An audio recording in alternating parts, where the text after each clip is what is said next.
ট্যুরের ভিডিও একের পর এক আসবে, কোনো চিন্তা নাই। তবে তার মাঝে এরকম কচুরি তেলে ভাজা মানে আমার এই জাতীয় খাবারগুলি একাধবার না খেলে আমার মনে হলো রাগ করবে তোমরা সবাই। আর আজ তো রোববার বলে কথা, তাই ভাবলাম আজ না হয় একটা নতুন তেলে ভাজার দোকানের খোঁজ তোমাদের দিয়ে যাই। না দোকানটির নির্দিষ্ট কোনো নাম নাই, তবে দোকানটিকে ঘিরে ভিড় কিন্তু চোখে পড়ার মতো। আমাদের হাওড়া বেলগাছে 29 নম্বর নটবর পাল রোড পূর্বাশা নিকেতনের অপোজিটে ছোট্ট এই দোকান থেকে চলো আজ ঘুরে যাই। এখানে গোপীদার তেলে ভাজার দোকান। গোপীদার তেলে ভাজার দোকান।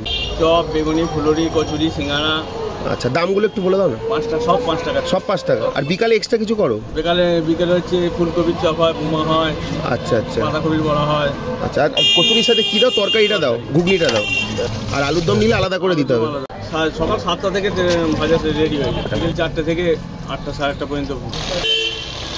দোকান তো সারাদিন খোলা, মাল কত মানে মাঝখানে বন্ধ হয় না? না, রবিবার বিকেলে বন্ধ। কচুরির সাথে ঘুগনিটা পাবে, তবে লাল লাল আলুর দমটা দেখলে আমি শিওর আমার মতো তোমাদেরও এটা দিয়ে কচুরি খেতে ইচ্ছা হবে। তবে আজ গোটাই মুখে পুরে দেবো, দেখি কে আটকাবে। তারপর একটা করে চপ আর বেগুনি নিলাম। চপটা ভালো লাগেনি, বেগুনিটা দারুণ খেলাম। আজকের মতো গেলাম, বাই।